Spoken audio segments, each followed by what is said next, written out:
Welcome everybody. We're going to get started in just a few minutes, just to give a few more people the opportunity to sign up.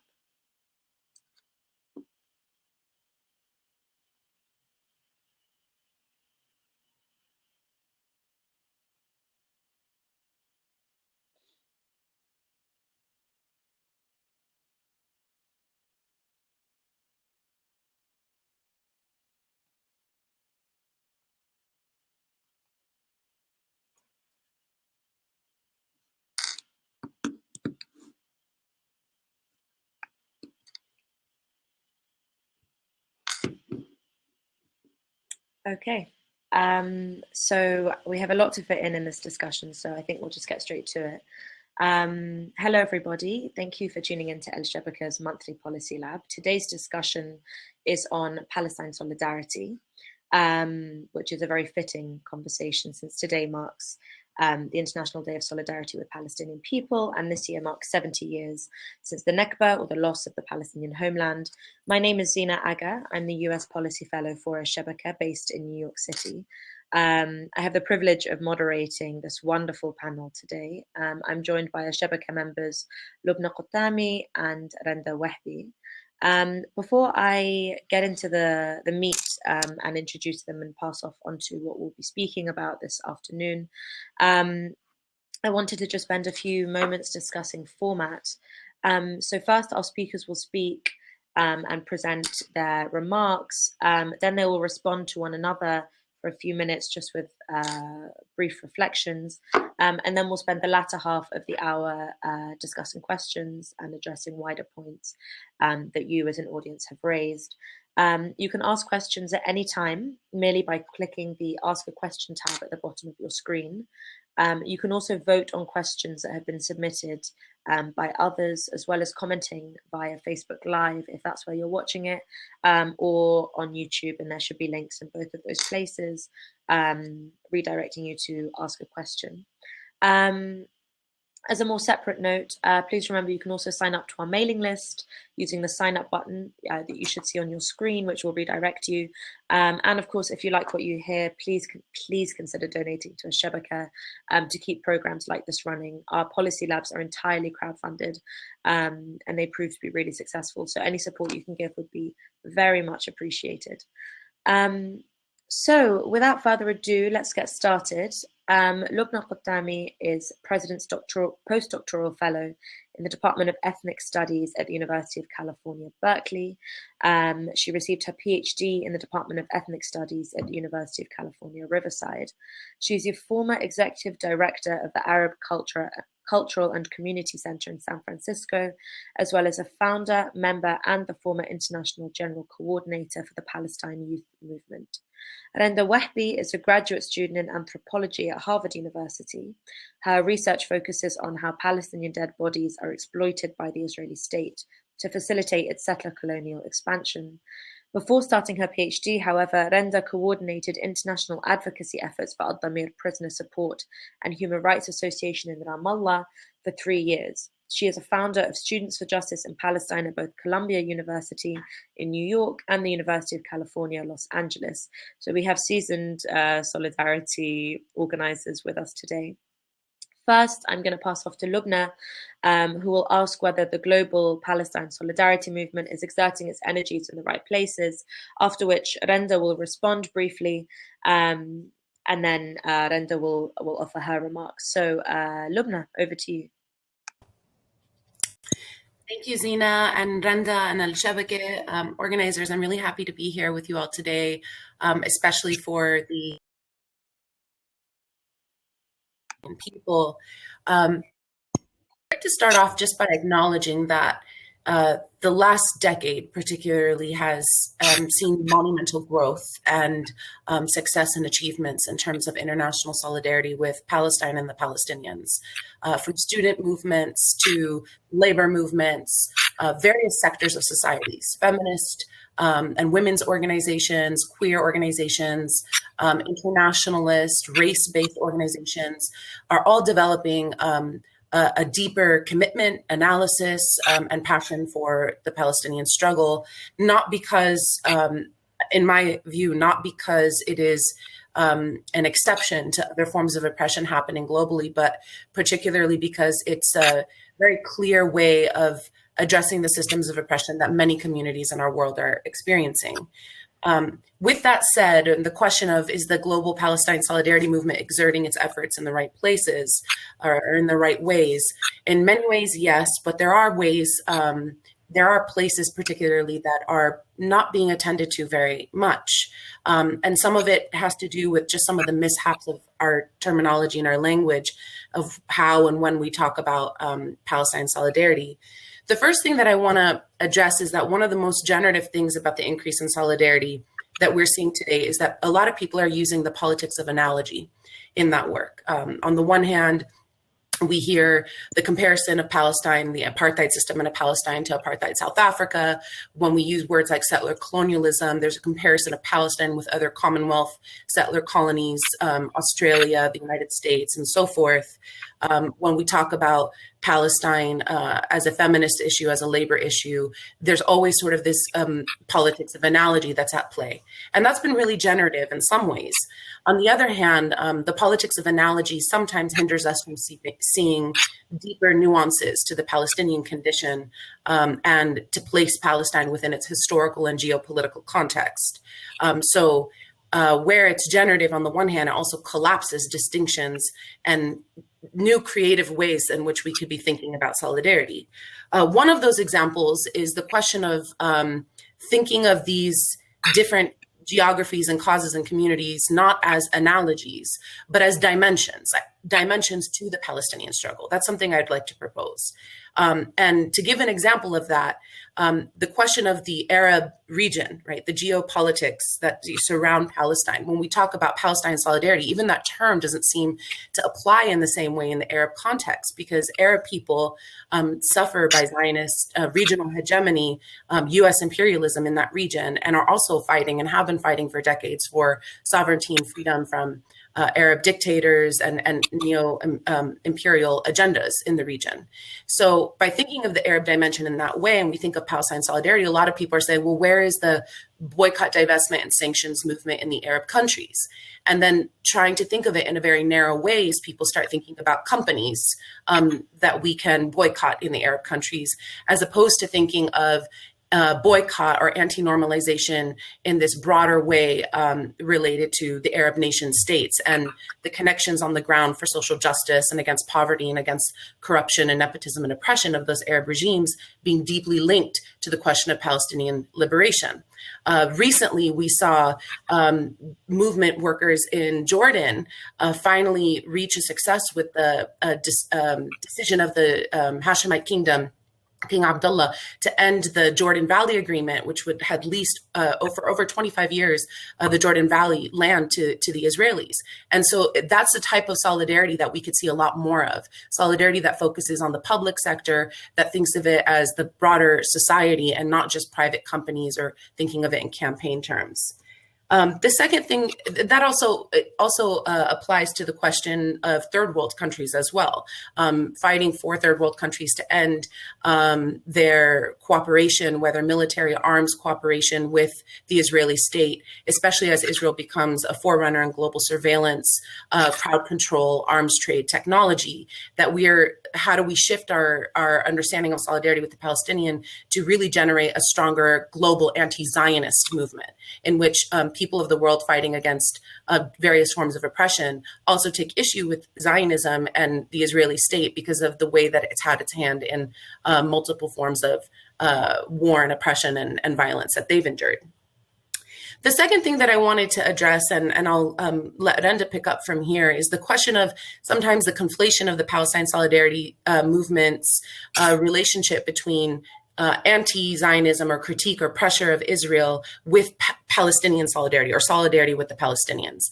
For me, this is the schism between anti-colonization and decolonization, where anti-colonization works to contest the boundaries of colonial domination, the terms of the debate, and Zionist hegemony over the narrative, and over the politics at play. Decolonization is about building an alternative system to those forms of violences and oppression. And I think that a lot of the global Palestine solidarity that we're seeing today is solidarity that is pressuring Israel, exposing Israel, critiquing Israel, and Zionism, and making linkages between global struggles and the way that Zionism is historically and today plays a role in the oppression of people beyond Palestine in the Arab context. But what is missing is a more attuned analysis and commitment to solidarity with the Palestinians. And that is also really complicated because of the Palestinian condition right now, of fragmentation, the discord in Palestinian social, cultural, and political life, and the various forms of pain and trauma that Palestinians are enduring, surviving multiple forms of exodus and occupation. But I think that it is important for us to think about on a global stage what can be done amongst solidarity organizers to support Palestinian collectives, to support a new generation of Palestinians, really try to figure out how to revitalize the liberation movement and not just to partake in the politics of territorialized statehood building that sort of evades the question of the occupation and colonial dispossession.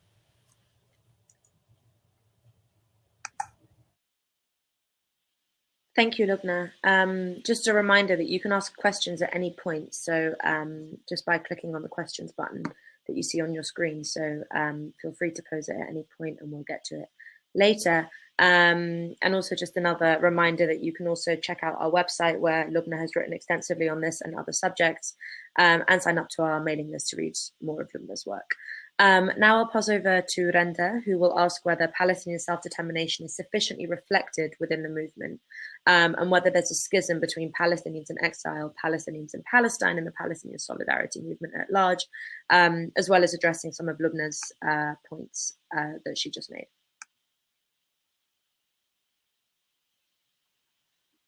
Thank you, Zena, and thank you, Loubna, so much for setting up a really interesting conversation on the ways forward and thinking about imagining a different future. First, before kicking off thinking about Palestinian self-determination, I want to just take a moment to pay respect to Bassem al-Masri, who passed away a few days ago in Ferguson, Missouri. Bassem was at the front lines in Ferguson during the protests in 2014 and worked really hard to unite Black and Palestinian liberation and worked on the movements against police brutality. And so I think it's really important to pay our dues to him and pay respect to him, especially as we think about solidarity and building connections across different movements. Now, when thinking about Palestinian self-determination and if it's sufficiently reflected in the Palestine solidarity movement, my personal experience is mostly within the United States and from living in Palestine, but I think that there is a great difficulty in answering this question on Palestinian self-determination due to the competing narratives amongst Palestinians of what self-determination actually means. So how is it actually practiced on the ground? And we all agree that we have a right to determine our own future, but the problem is there is no cohesion in who we are. And so for example, if you ask me, or if you ask many Palestinians in the diaspora or in exile, or those who are organizing independently of political parties in Ramallah or in Palestine itself, we would say that at the very minimum, self-determination means actively continuing to fight for the liberation of all Palestinian lands. This is not negotiable, and exercising our right to self-determination means that we're fighting for this right of return. But potentially, if you are asking an official in the Palestinian Authority what it means, and it means that we are fighting particularly to maintain self-determination in the small enclaves, and it does not include the lands that have been dispossessed. So we would relinquish our rights to Haifa, Safad, al-Naqab, Asdod, and so forth. And this is a huge problem within understanding what the right to self-determination means and what it means practically. So I don't think within Palestinian solidarity movements that self-determination is sufficiently reflected because of this bricolage of competing narratives of what it means and what particularly we are fighting for. And that being said, I think that the official Palestinian Authority narrative of the two-state solution is a minority opinion by far, especially considering that most Palestinians living outside of Palestine are refugees, and many Palestinians living within Palestine have been displaced from their original lands. So really our role should be to work towards all Palestinians being able to go home. And by centering the right of return within our movements, I think would really allow for Palestinian self-determination to take a stronger lead. I also think Loubna touched on a really important point in looking at anti-normalization and how there's a variance in discourses and political ideology within the solidarity movement and in the Arab world. And I just want to also lift off from some things that she was saying about the various movements happening in Jordan and elsewhere, and look at some of the cultural boycott movements that are happening in the Arab world. And for example, Lebanese French director Ziad Doueri, earlier this year, he was touring his latest film called The Insult, which is about Palestinian and Lebanese relations in Lebanon. And it was supposed to be screened at the Ramallah Cultural Center, but there were massive protests and sit-ins across the Arab world in Tunis, Cairo, Amman, in Palestine, and ultimately the pressure of that got the film canceled. And the reason that he was being boycotted is because he was because for his previous film, he had actually filmed it in 1948 territories with support from the Israeli film industry. So he had actively spoken out against the BDS movement. So this prompted a lot of protests in the Arab world against his normalization. But however, these protests that were happening in the Arab world were not picked up internationally in terms of supporting this type of cultural boycott. So we can see a kind of schism between the language of what normalization is abroad and within Palestine. And I think I'll end there to see if we have any questions.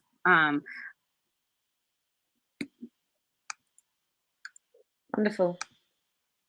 Thank you very much, Randa. Loubna, is there anything that you would like to address, or perhaps something you could open it out to a more general conversation? You're on mute, just quickly. Yes, thank you, Randa, for your comments. Yeah, I just want to add on and maybe pose a few questions for us, and maybe even for people who are going to be asking questions as well, to think about a little bit more.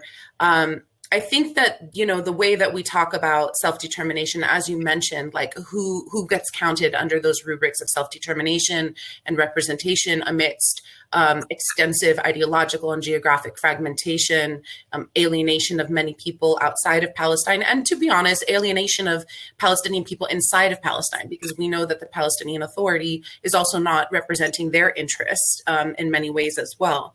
But I have two particular points that I wanted to sort of address in this question. The first is the question of centering the refugees. In our broader solidarity organizing work, when we say centering the refugees, and that's been a call from Palestinians, you know, since the 1993 Oslo Accords, that, hey, when we're doing Palestine solidarity work, we cannot forget the refugees. We've never relinquished our right to return. It is enshrined in UN Resolution 194 and so forth. You know, we've used every UN resolution and form of international law, done so many educational events, mobilization campaigns to ensure that the refugee return isn't relinquished, though the 1993 Oslo Accords was such a great betrayal to that core national principle of the cause. But today, I don't know if the way that we are engaging in global solidarity organizing around the refugee question is relevant. We talk about it, we do educational events around it, but we do not actually have pragmatic, clear analysis about a way that refugees would be able to return to Palestine. And furthermore, the conversation stops there, so that when we are seeing mass exodus of Palestinian refugees from Syria, mass exodus of Palestinians from the refugee camps in Lebanon, and mass exodus of Palestinian youth from the Gaza Strip, who are also leaving on these boats alongside refugees from across the Asian and African continents to the global north. We do not have any mechanism to ensure their protection, their safety, their resettlement, because we've got hung up on this question of UN Resolution 194 and the right of return. So my question is, what are the pragmatic ways that when we talk about centering the refugee right of return, we're actually being able to incorporate that into our political mobilization and solidarity? For me, one thing that's become certainly clear is that as catastrophes are increasing, the necessity and possibility for innovative thinking becomes more pronounced. So when this year, when the Donald Trump administration cut funds to UNRWA, it was really a dagger in my own heart to see people say, okay, this is such a tragedy for the Palestinian people. And so our solution must be to raise grassroots funding for a UN institution that was founded in 1949 and that was supposed to be a temporary institution and that's made Palestinians live in a debt-based society. And of course, I had this conversation with my mother and she said, hey, you can't trash UNRWA. We survived. They introduced me to yellow cheese, right? Like when I was, growing up in Jordan. And so this is the schism. We're caught between the pain and trouble of our people and the temporary Band-Aid solutions that we need for people to survive. And that's actually eclipsing our rights and responsibilities to develop a more innovative way of survival and liberation and return. What possibilities are there other than UNRWA for sustainable living amongst the refugees? What possibilities are there for the Palestinian diaspora and for solidarity organizations to take care of refugees who are newly being displaced? What possibilities is there in our political mobilization to actually try to achieve return of the Palestinian refugees to Palestine, to all of historic Palestine? And I think that the catastrophes make it so that we need to consider those questions more pragmatically and get out of the idea that it is totally impossible and that all we can achieve is an end to the occupation of small slivers of the West Bank and the Gaza Strip. I completely agree with you, Loubna, on that. And I think something that has been really strong within the solidarity movements that are building is an emphasis at looking at global policing and surveillance and working against that, because that goes hand in hand with what UNRWA does, and also with the suppression of activists who are trying to fight and trying to find pragmatic solutions to the right of return. For example, just a few months ago, there were many Palestinians who were organizing around this idea of ending the siege in Gaza by the Palestinian Authority in the West Bank. And this was the most basic thing that could possibly be done to show that we are one united people. And they were heavily and violently repressed by a militarized police in the West Bank, by people being arrested, by people being summoned by the Palestinian Authority. So we're seeing, this is where the question of whose self-determination is it? And I think something that it could be very strong is really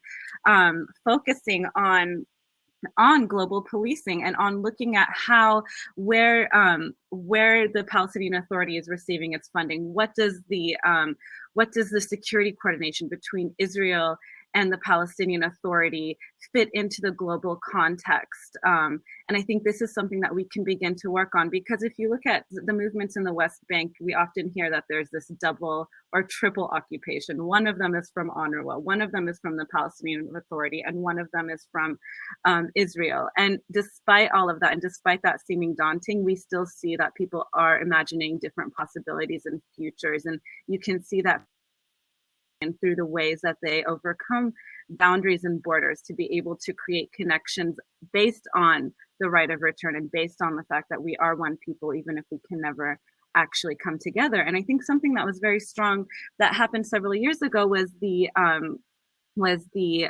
movement to boycott and divest from G4S, one of the largest security companies that provides privatized security across different jails, prisons, immigration detention centers in the world, and for Israeli prisons where Palestinians are being held. And so this also shows the relationship between the private and public sector, and that's something that we really need to address when we're talking about divestment and boycott. Thank you. I guess this ties into a question we have from Megan about more of a global nature. She asks, how can the global solidarity movement better coordinate and reflect developments and sentiments that exist on the ground in Palestine? And either of you are obviously free to jump in.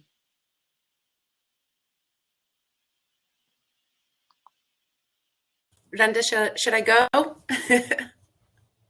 Okay. Yeah, I think, Randa has a lot more ideas and experience in terms of thinking how to deepen and strengthen the ties between the global solidarity movement and the ground in Palestine. One reflection that I want to make is that, you know, the context that Palestinians are living in right now, that post-Oslo context, it was really devastating for us. And as Randa talked about, it converted this principle of self-determination that for a long time had been part of our political struggle to mean, self-representation, self-reliance for the purposes of liberation of our land and people, to a kind of self-determination representation for the purpose of building a nation state on slivers of historic Palestine that excludes 70% of our people and that creates a policing and authoritative system to suppress political thinking and political movement on the ground. So this is a major distinction between the historical type of consciousness and experience and principles that had once organized Palestinian resistance to after 1993. Of course, continued insurgency continues to happen in Palestine in every way. And in the second Intifada, we saw a breach to the status quo that was Oslo, and we saw almost all the Palestinian political parties and forms of different organizations in society come out in a collective, organized way to resist on all levels. But the truth is, in the aftermath of the 2011 Arab uprisings, and particularly in the aftermath of 2014, that deep slumber that Palestinians had been in since Oslo, even though there were temporary breaches in that time configuration, it really kind of exhausted itself. And we saw Palestinians on the inside participate in insurgency on all levels with whatever means and resources they had. So political prisoners started going on hunger strikes in much more and higher frequency and much larger numbers. We saw youth turn out into the streets for in much larger numbers, expressing a lot of rage against the Palestinian Authority for the first time. Expressing rage against the Palestinian Authority when historically, our rage had always been directly toward the Israeli occupation. So now is a moment where we are witnessing a escalation of insurgency and resistance on all levels, but it is unorganized and it is individual. And on the one hand, it's productive because it generates a lot of consciousness and it generates the understanding that we're still in the struggle against colonial occupation and we're not in the process of state building. But on the other hand, in the absence of collective structures and collective movements that can accumulate upon these resistance moments, I'm worried, and I think many people are worried, that a lot of this resistance is in vain. At the end of the day, these youth in 2015 who were taking kitchen knives out onto the street and stabbing Israeli soldiers or settlers, they would be killed, the settlers killed, it's blood that's lost, but there wasn't necessarily a political gain for the Palestinians. And so that's something that I think when we talk about our relationship to on the ground in Palestine, it's really important for solidarity to organizers to understand both the opportunities that this new moment has in terms of insurgency on all levels, but to also understand the vulnerability of the Palestinians in the absence of our collective organizing spheres. I guess before just passing off to Randa, if I can add or ask a follow-on question that I'd be interested to hear both of your thoughts on. One of the issues I find is that only certain political messaging actually manages to escape Palestine and get picked up in overseas solidarity and international organizing. And I'm thinking of the recent social security law that caused mass and widespread protests across the West Bank, but which didn't really get much English media coverage. Certainly didn't mobilize international groups to organize on a political platform around that. And in many ways, I believe it's actually because it wasn't a political grievance as far as international solidarity is concerned. It isn't transferable in the same way to other struggles and other causes. So just sort of following on from what you're saying and what from the original questioner was saying, how can we, what is it or what needs to be done in order to ensure that what happens both in the ground and in the region get reflected adequately to solidarity groups sort of further afield?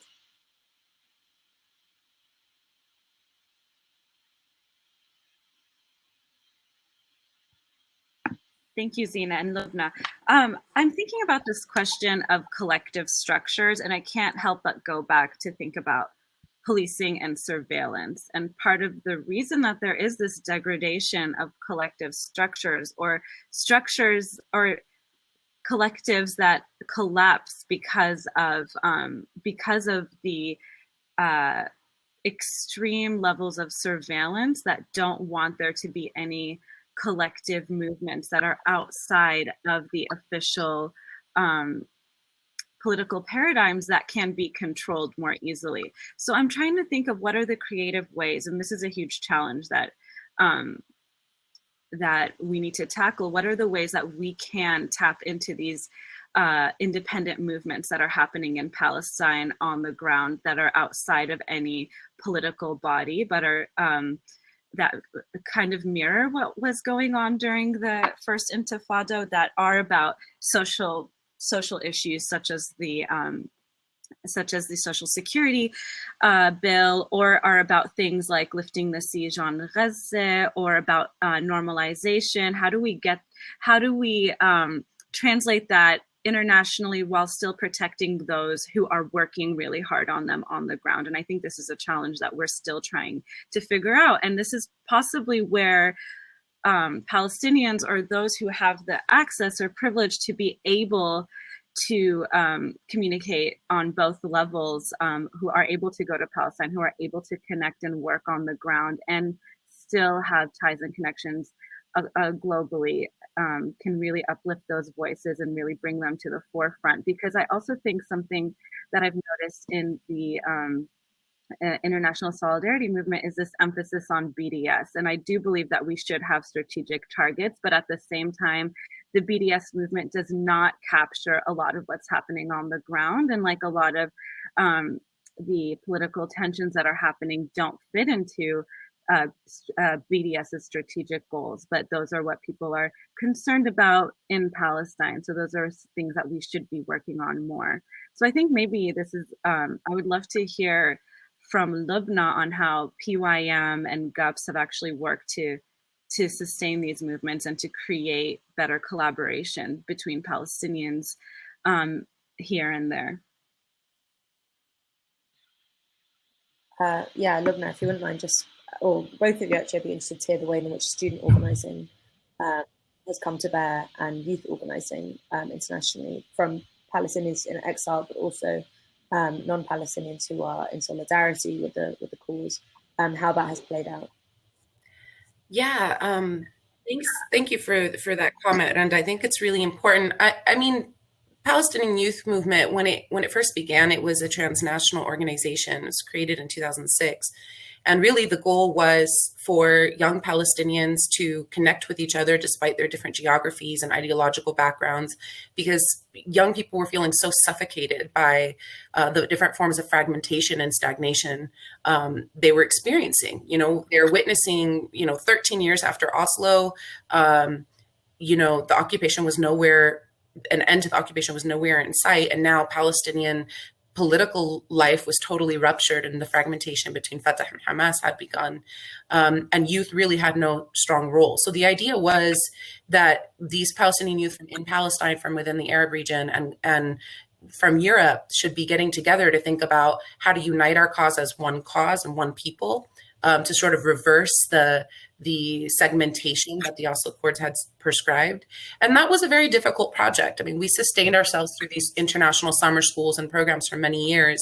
But the truth is, the militarized borders that separate us, the ideological, political boundaries that separate us, the devastation and the trauma that exists in our world today, the attention that people had to pay to more pressing subjects on the ground in the Arab countries, especially during the Arab uprisings, those were things that really were challenges in trying to reformulate a cohesive transnational Palestinian nation that's rooted in liberation and not in an ultra dogmatic nationalism, right? So it was very complex in that way. But to talk to your second point also, Randa, about the question of policing and surveillance, which is a huge role in what separates these collective structures and organizing models in Palestinian communities, both in the Shatat and in Palestine. I think one area that solidarity organizations have really struggled with is this connection between Palestine and the question of the war on terror. For many reasons, rightful reasons, but the post 9/11 war on terror context, it wasn't an ahistorical moment, right? It wasn't like 9/11 happened and all of a sudden there became an image and a language and policies regarding terrorism that became implemented across the world. For decades, the quintessential case that had been tied to the image and stereotype and notion of the quote unquote terrorist was the Palestinian case, Palestinian resistance, particularly Palestinian insurgency. And we can really dig up all of these different methods in which policies were developed to sort of contain political movements utilizing the language of terrorism that had used its reference point as the Palestinian case. So why is it that post 9/11, the U.S. and European powers utilized the war on terror, the quote unquote threat of Islamic extremism, in order to expand its military apparatus, to integrate its policing and military apparatus, to strengthen militarization of its borders, increase surveillance industries? Israel becomes a forerunner in all of these industries in that moment because they're the lead expert on it, right? But somehow this question of the war on terror and how it affects Black and brown communities, third world countries, and so forth, totally doesn't have a conversation of Palestine in relation to it. I think one of the reasons is that it's complex and it's tricky, but I also think another reason is that we are engaging in the Palestine Solidarity Movement, we're engaging this question of Islamophobia in a very shallow way, as like some sort of essential discrimination against Muslim communities. And we're not looking at it as an actual security, surveillance, military policing apparatus, warmongering that is not, right now it's under the name of the war on terror, but historically and in other places in the world, it's been called so many other things. And I think that that's something that the Solidarity Movement could really pay some attention to, and that Palestinians can start engaging more deeply. I think that it's a huge thing that goes back to your point, though, about self-determination, because the moment that we start having that conversation is the moment that the Palestinian Authority's secular fundamentalism starts to emerge, because it's deeply embedded in their geopolitical power struggles and in their political competition of sorts with Hamas. Thank you very much for that, Loubna and Randa. Just changing tack somewhat, we have two questions which sort of coalesce in different ways around the subject of terminology and lexicon. So, Loubna, you noted in your initial remarks that there are limits to the anthology terminology currently used to describe the Palestinian condition and situation. For example, settler colonialism, occupation, apartheid, ad infinitum. The question is asking that we need a new terminology to differentiate and accurately describe the unique criminality of this combination of apartheid, occupation, ghettoization, and absolute domination of life in Palestine. How can we take steps towards a new vocabulary, and what should this look like? And it relates somewhat to Mimi's question, asking if we can expand on the differences between the politics of analogy and looking at Palestinian solidarity in terms of dimensions, and how do we foster this on the ground? So kind of, looking at the lexicon and the way that we use language and rhetoric and linking it to solidarity on the ground. Randa, perhaps you might want to share some remarks.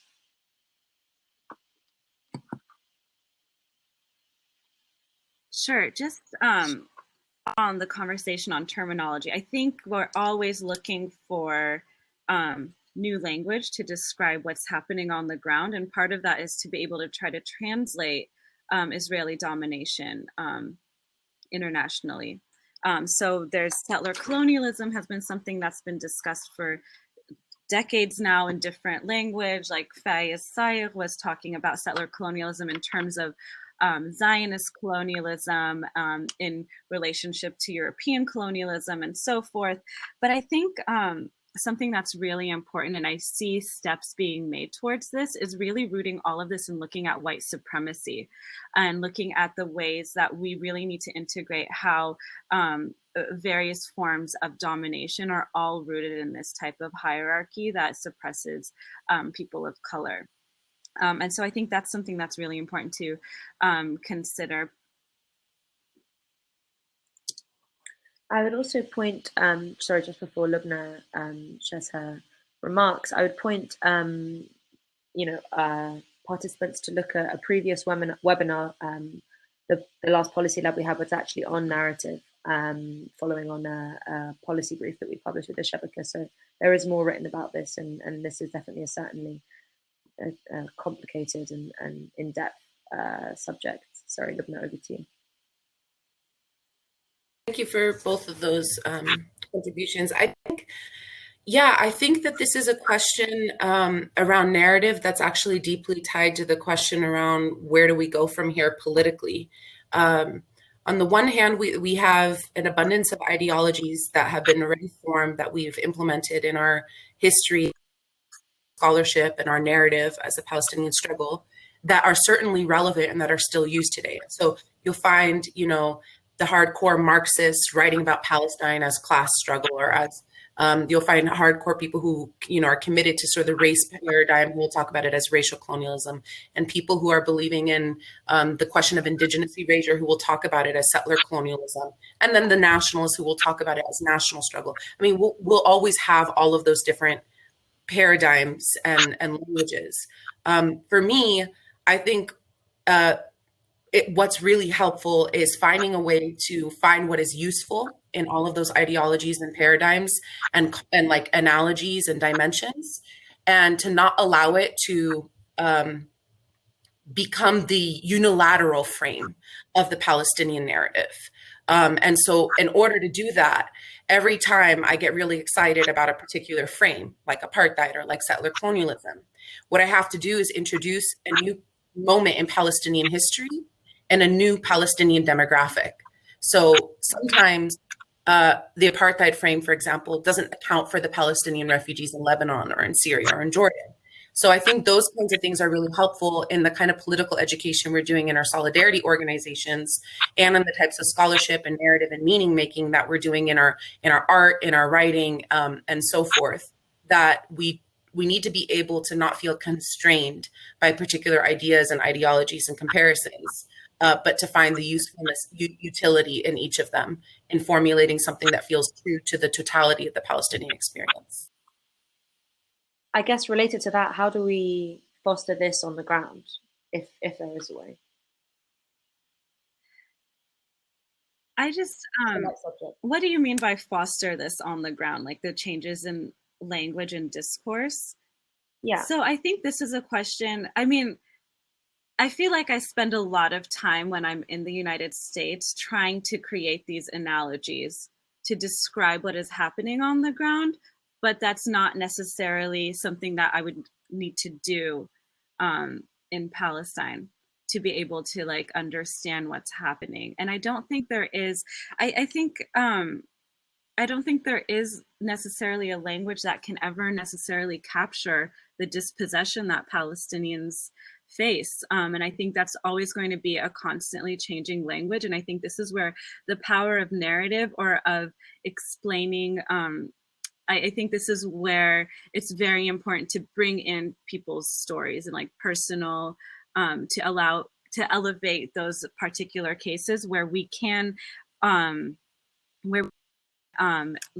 because out so much outside of the framework of so many of the academic discourses that we use and don't necessarily need on the ground. So part of our work here is not necessarily trying to spend so much time trying to name what is happening, but rather trying to really work with those on the ground to see what is important to them, what's the language that they're using, and elevating that type of language. Great.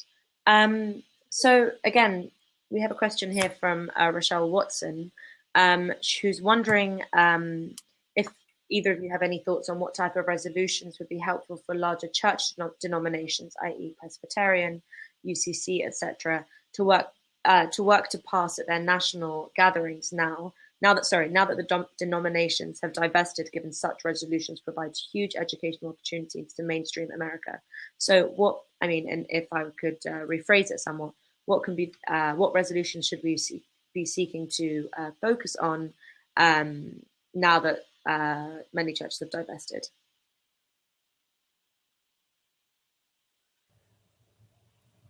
Randa, do you want to go? I don't want to keep pushing this point, but I really think that we need to look more at global security and at global policing. And I would not be surprised if various churches do have some investments in these types of things. And I think that I don't like to think of the Palestinian case as so exemplary. I think it's part of a larger global surveillance. And so I think that there's a lot of ways that church denominations can work on the ground. For example, we should be working more as Palestinians on what is happening at the borders and in immigration detentions, just like how many Palestinians went and supported at Standing Rock and so forth. I think part of being in a solidarity movement is also extending that allyship to other movements. And so I would say that if now that most denominations have divested, it's time to also turn our attention to other urgent matters, because this is part of a larger global context of policing and of surveillance and domination and erasure of certain of people who are unwanted in certain spaces. I definitely agree with that. In terms of them being churches specifically, I think one area that is really important for churches to play a role in, wherever they are, is the question of benevolent Zionism. Specifically benevolent Zionism that enters into the fold through interfaith coalitions. More recently, the type of interfaith coalitions that I believe are executing quote unquote benevolent Zionism are coalitions of churches and mosques and synagogues that are coming together to organize around refugee relief support. I think that this is a really great assault on the refugees who are receiving these services and on the Palestinian people historically, when we're seeing organizations that are very committed to their Zionist beliefs, very committed to denying Palestinian refugees the right to return, highly committed to Jewish settlement in Palestine taking place of the Palestinian people under the name of refugee resettlement and in the name of multi-faith, interfaith collaboration and coalition building. I think it's very offensive, and I think it's a huge assault. And it's a huge way that normalization in the contemporary context, despite all of the different boycott, divestment, and sanctions campaigns that are happening, it's a huge area where we need to be paying attention. And I think churches have a huge role to play in that, to say there's a very specific type of interfaith coalition work that we want to do. And that interfaith coalition work needs to start at a basis of recognition for people's basic humanity. And people who are coming in with Zionist beliefs do not belong in those coalitions. And people who renounce their Zionist beliefs belong in that coalition. Actually, Ben Lorber from JVP and Tahir Herzallah from AMP, they wrote a really great piece about a year, maybe 2 years ago, on the sort of core principles of what needs to be established in these kind of multi-faith, interfaith coalition organizations. Wonderful. So we're getting into the last 10 minutes of the lab. By way of a closing question, it's by no means a light one. We have a question here from Bruce, who says, how do we play the Hamas card regarding policy issues around Palestine, Israel? I can tell you certainly from my work that it seems to come up in the most ridiculous of contexts, but it is permanently invoked as a bogeyman. So how do we work around that when dealing around policy issues?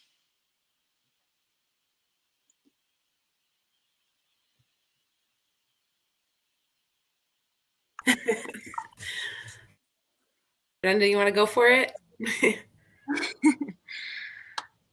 I mean, I'm trying to think about what the question actually is asking, like regarding the Hamas card. I think, I mean, this speaks a lot to the fear mongering and the playing that Loubna was talking about earlier regarding Islamophobia, that the minute we think about Hamas as a Islamic group, it's all of a sudden something that is to be feared, something that is to be suppressed, that we should be only solely promoting a secular democracy. And this isn't to say that I'm looking for anything other than that, but rather to say that we should respect, we should consider how Palestinians, number one, did vote for Hamas in 2006, and there was a lot of international intervention to prevent seeing Hamas to be able to rule. And that type of intervention has created a huge schism between the Palestinian Authority and Hamas and the way that the parties have functioned. And I think that part of this type of intervention is what has really entrenched the tensions between the various political parties. And I think that this is one of the largest problems that we face. And also, when we're talking about international solidarity, we should also remember that we're working for the people and not for any particular party. So when we're talking about the right of return, when we're talking about the freedom of prisoners or, freedom of movement, we're not talking about something that's part of any particular party line, but part of what the Palestinian National Collective is calling for. So I don't think it's our role to even need to have to deal with what Hamas is particularly doing, nor what the Palestinian Authority is doing. Thank you, Randa. I think one thing that's really important is to remember that out of the 6 major Palestinian political parties, 4 of them would be considered on the U.S. terrorist watch list. And as we all know, Palestinians and structured very differently than the United States. Here, a Democrat and a Republican doesn't know they're a Democrat or Republican until the day of elections, usually, and except for this moment. But political life in Palestine is organized quite differently. I think that we deal with the Hamas question and political advocacy in the same way we deal with any other question regarding the Palestinians. Palestinian resistance, Palestinian organizing has been demonized, criminalized, and been made to be called terrorists and accused of terrorism, decade after decade. It didn't matter the place, the ideology, the demographic of who was involved. It mattered that they were not surrendering to colonial occupation. So I think that that's the way that we need to approach it in our work here. And I think in pragmatic ways, in order to really do that kind of popular education to combat Islamophobia or to destigmatize Hamas, for example, it's really important for us to actually be attending to our political prisoners here in the United States, particularly this is the 10th anniversary of the Holy Land Fund, the Holy Land 5, and popular education about why it is that we have community leaders who are serving prison time in the US for quote unquote material support for terrorism. And what constitutes those policies, I think, is really important to destigmatize Palestinian resistance. On the other hand, I believe all Palestinians have a right and a responsibility to engage in critical dialogue regarding our political leaderships and the various parties and forces. And if Hamas comes under interrogation or critique, the same way the Palestinian Authority or the PFLP or any of these parties come under interrogation and critique by the Palestinian people, that is a legitimate critique and conversation because it's in the pursuit of advancing our collective wellness. But it's not up for us to partake in the politics of delegitimization and criminalization that the US and European war on terror apparatus would have us participate in. Wonderful. Thank you very much for your full replies. I'm aware that we are kind of in the last few minutes, so I just want to thank everyone for such a stimulating discussion. A special thanks to both Randa and Loubna for taking the time to share their rich insights and expertise, and also to everyone for participating so fully, those watching live and those watching after the recording rather. Just a final reminder that the Policy Lab programming is entirely crowdfunded. It simply wouldn't be possible without you and your support, so please do consider helping out. No amount is too small, and we're also at this point fundraising to further institutionalize the Al-Shabaka program for 2019 for next year.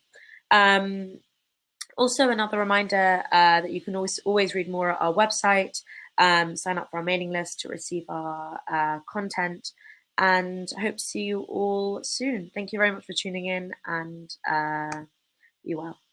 Bye. Thank you all for joining.